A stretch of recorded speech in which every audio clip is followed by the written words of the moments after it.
मेरे चैनल में आप सबका सादर स्वागत है। आज हम कबीरदास जी के बारे में जानेंगे।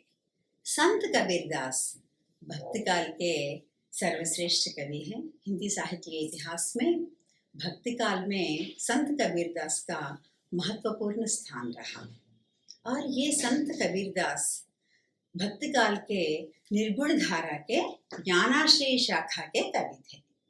ज्ञानाश्रयी शाखा और निर्गुण धारा माने वे भगवान के रूप और गुण में विश्वास नहीं रखते। वे केवल भगवान को निर्गुण, निराकार, निरंजन मानते। ऐसे भक्त कवि ये कबीरदास जी, उनका जन्म एक हिंदू परिवार में हुआ। हिंदू परिवार में काशी के यहाँ लहरतारा नामक गांव में उनका जन्म हुआ।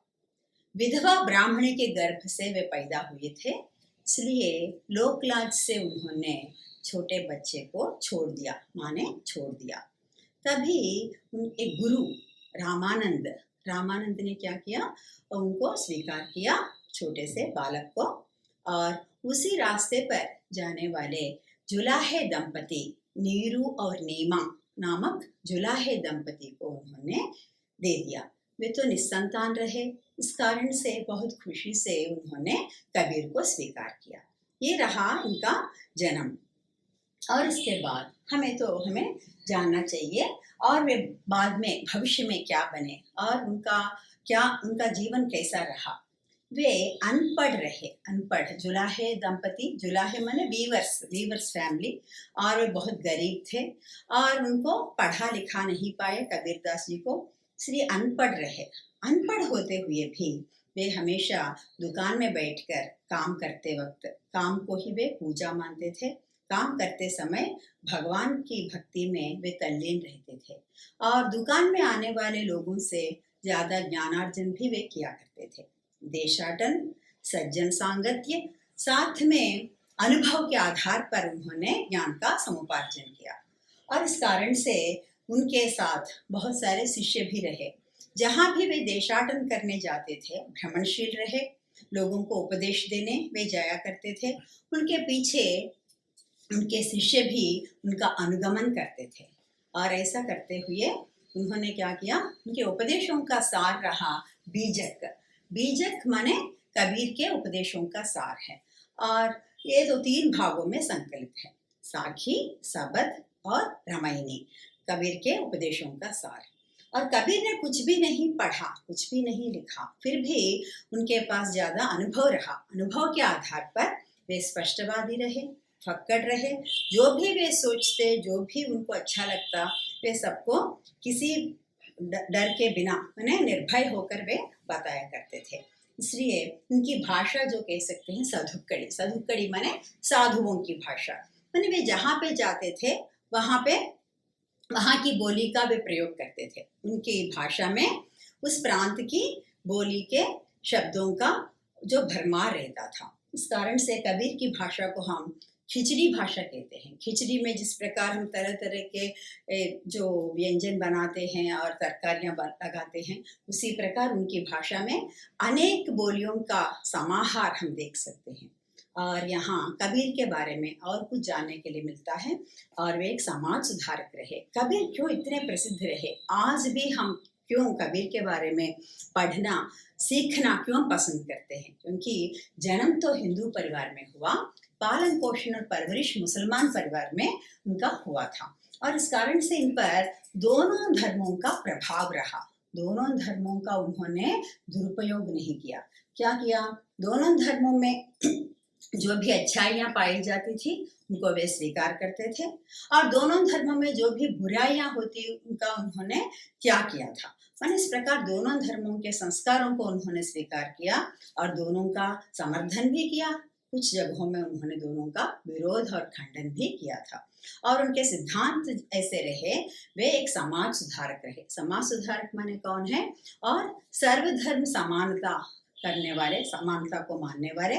साथ में दूसरा क्या है, हिंदू और मुसलमान में एकता लाने का उन्होंने भरसक प्रयास किया है। हिंदू और मुसलमान के बारे में 14th सेंचुरी कबीर का समय, उस समय ज़्यादातर हिंदू और मुसलमानों में ज़्यादा भेदभाव रहा, मतभेद रहा और दोनों को दूर करने का उन्होंने बहुत ही प्रयास किया था, इसलिए वे समन्वयक कहलाते हैं, समाज सुधारक कहलाते हैं। साथ में वे अंधविश्वासों का खंडन करते थे।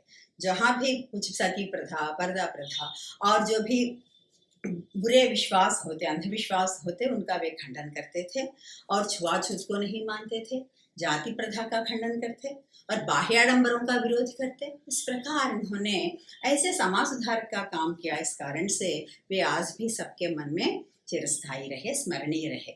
आज हम पढ़ेंगे उनके कुछ दोहे, और उनके दोहे कैसे हैं, उपदेशात्मक हैं, नीति प्रधान हैं, और इसमें ज्यादा अलंकारों का प्रयोग नहीं किया उन्होंने, लेकिन भाव पक्ष की प्रधानता रही। भाव कैसा होना चाहिए, माने स्पष्टता है, नीति है, और बहुत कुछ हमें सीखने के लिए कबीर के दोहों द्वारा हमें प्राप्त होता है। देखिए, गुरु गोविंद दोऊ खड़े काके लागो पाए, बलिहारी गुरु आपने जिन गोविंद दियो बताए। इसे दोहे कहते हैं। दोहे माने दो पंक्तियों वाला छंद, मैंने ओनली 2 लाइन्स, बहुत छोटे मुक्तक होते हैं और इसमें बहुत ज्यादा हमें सीखने के लिए मिलता है। प्रथम पद में, प्रथम दोहे में वे कहते हैं, उनके सामने गुरु और गोविंद दोनों के खड़े होने पर, गोविंद माने कौन है, भगवान, भगवान और गुरु दोनों को एक साथ देखने पर वे असमंजस में पड़ जाते हैं कि पहले किनको प्रणाम करना है। काके लागू पाए माने किसके पैरों पर मुझे प्रणाम करना है और उनका चरण स्पर्श करना है, किनका, सबसे पहले किनका। तब बोलते हैं बलिहारी गुरु आपने, माने वे बलिहारी माने जय जयकार करना, जयकार देना और प्रशंसा देना चाहते हैं गुरु को। गुरु को ही वे पहला प्रणाम करना चाहते हैं। जिन गोविंद दियो बताए, क्यों वे पहले गुरु को प्रणाम करना चाहते हैं, क्योंकि भगवान के बारे में ज्ञान देने वाले कौन होते हैं, गुरु। गुरु के द्वारा ही हमें भगवान का ज्ञान मिलता है। भगवान के बारे में जानना है तो केवल गुरु ही एक अच्छा सा मार्गदर्शक है। इस कारण से वे दोनों में पहले गुरु को ही ज्यादा महत्व देना चाहते हैं। माने एक एक दोहे में और उनका व्यक्तित्व झलकता है, माने उनका स्वभाव हमें पता चलता है कि माने गुरु और भगवान दोनों में वे सर्वश्रेष्ठ स्थान गुरु को ही देना चाहते हैं, क्योंकि वे ही हमारे सूत्रधार होते हैं और मार्गदर्शक होते हैं गुरु। माने इसमें हम गुरु महिमा, गुरु के प्रति आचार्य देवो भव, हमारी संस्कृति में बताया गया मातृदेवो भव, पितृदेवो भव, आचार्य देवो भव। आचार्य देवो भव की सूक्ति या उक्ति यहाँ हमें सार्थक होती है। वे भगवान को गुरु को भगवान से बढ़कर वे मानते हैं।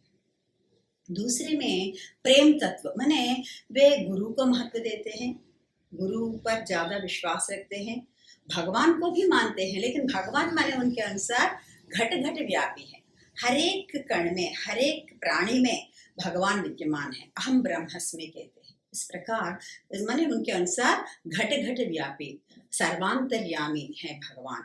और वैसे भगवान के बारे में वे कहते हैं, वे तो निर्गुण है, निराकार है, निरंजन है। जिस प्रकार हम हवा को अनुभव कर सकते हैं, देख नहीं सकते, इसी प्रकार भगवान का अस्तित्व वे मानते हैं हर जगह।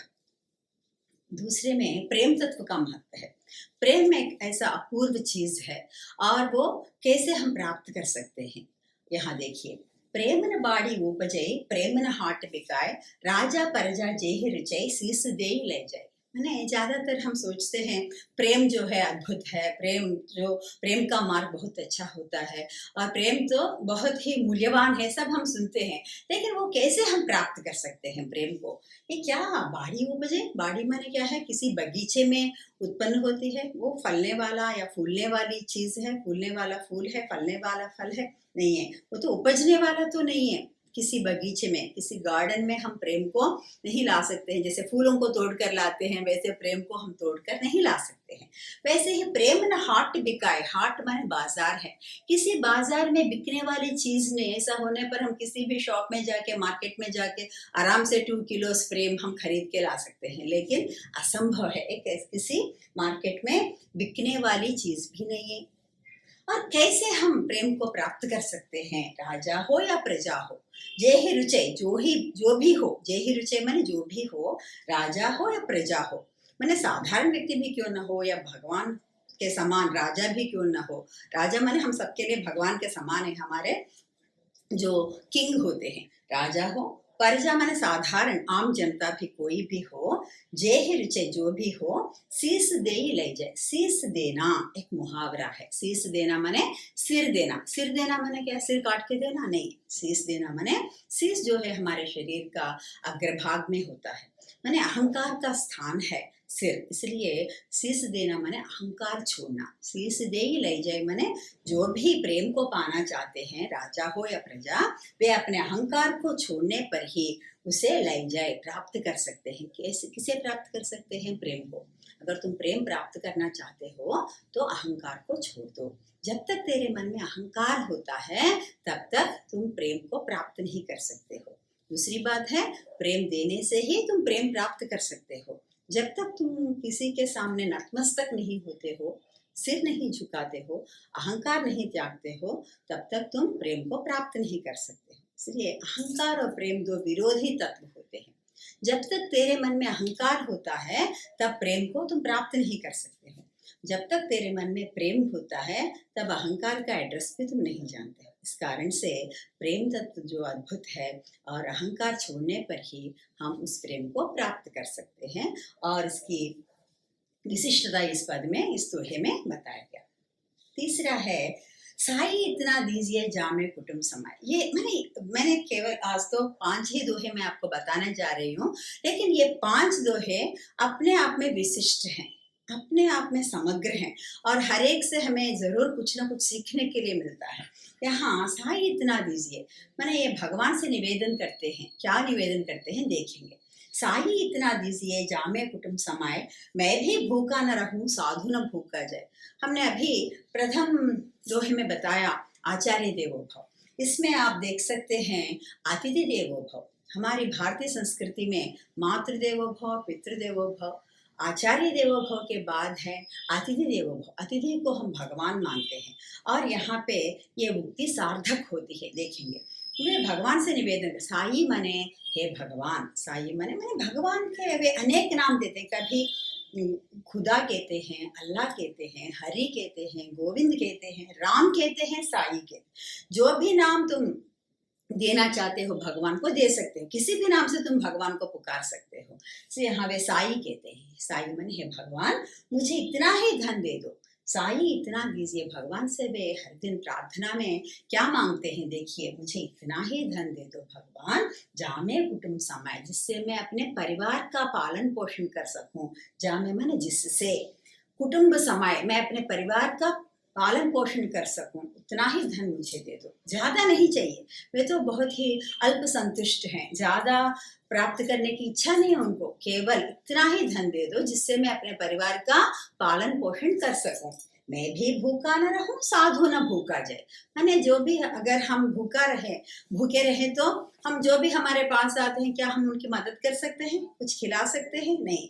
और अगर हम तो कुछ खा पाएंगे, कुछ खाते हैं तो दूसरों को कुछ हम दे सकते हैं। इसलिए वे भगवान से पूछते हैं और निवेदन करते हैं कि मैं भी भूखा न रहूं, मैं और मेरे परिवार वाले भूखे न रहें, साधु न भूखा जाए। जो घर आए मेहमान होते हैं, अतिथि होते हैं, और वे भी निराश या खाली पेट भूखे से न लौटे। मैं इतना धन, पहले मैं अपने परिवार को खिला सकूं, मैं भी कुछ खा सकूं, और मेरे घर आए हुए मेहमान भी और भूखे पेट न लौटे। मैंने तीनों को अगर मैं संतुष्ट कर सकूं, मैंने इसके लिए जितने पैसों की जरूरत है उतना ही धन मुझे दे दो भगवान। ज्यादा कमाने की इच्छा नहीं है, धन संचय करके किसी बैंक में डिपॉजिट करने की आसक्ति भी नहीं है। मैं अपने परिवार का पालन पोषण सही तरीके से कर सकूं, और घर आए मेहमानों की सेवा शुश्रूषा ठीक से कर सकूं, इतना ही धन मुझे प्रदान करो। प्रदान करो माने वे काम के द्वारा, कर्म के द्वारा पैसे प्राप्त करना चाहते हैं,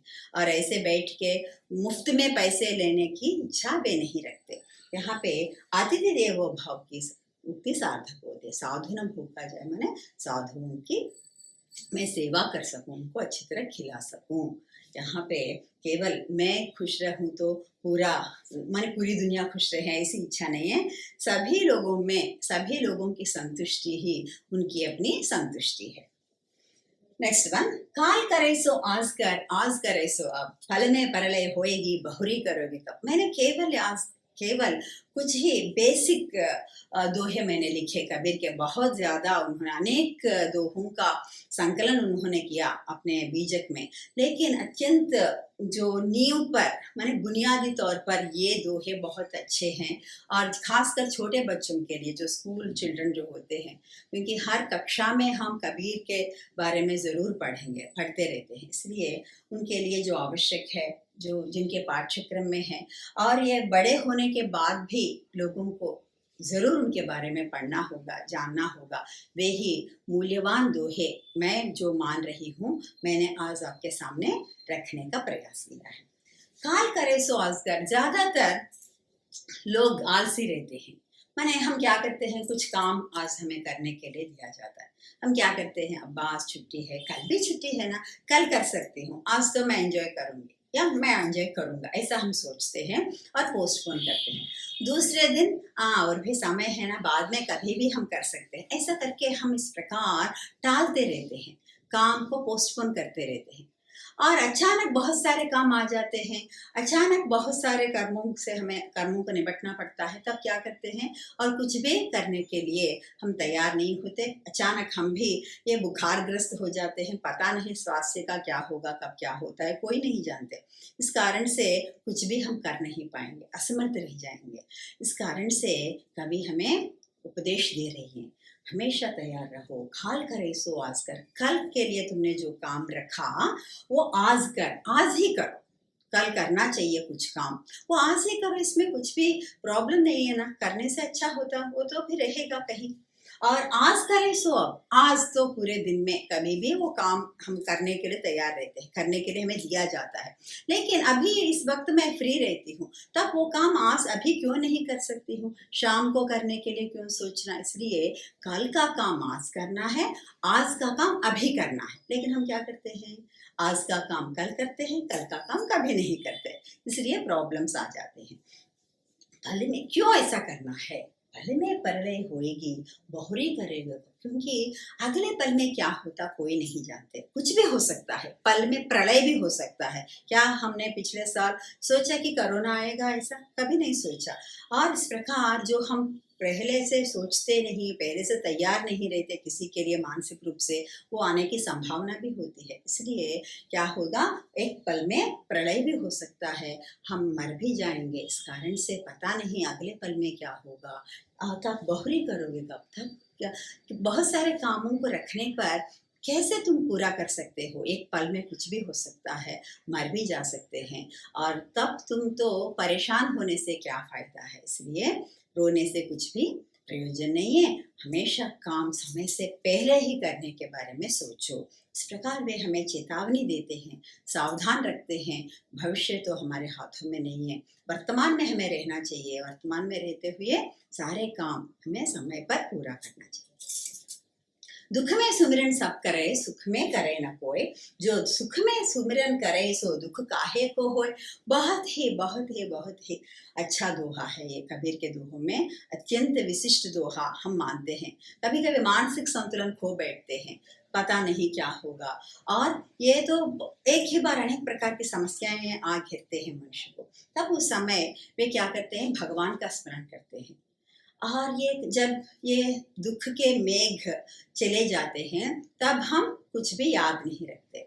कष्टकाल में हम भगवान का स्मरण करते हैं, दुख में सुमिरन सब करें, माने दुख माने कष्टकाल में, संकट के समय में सब लोग सुमिरन माने स्मरण करते हैं, भगवान का स्मरण करते हैं।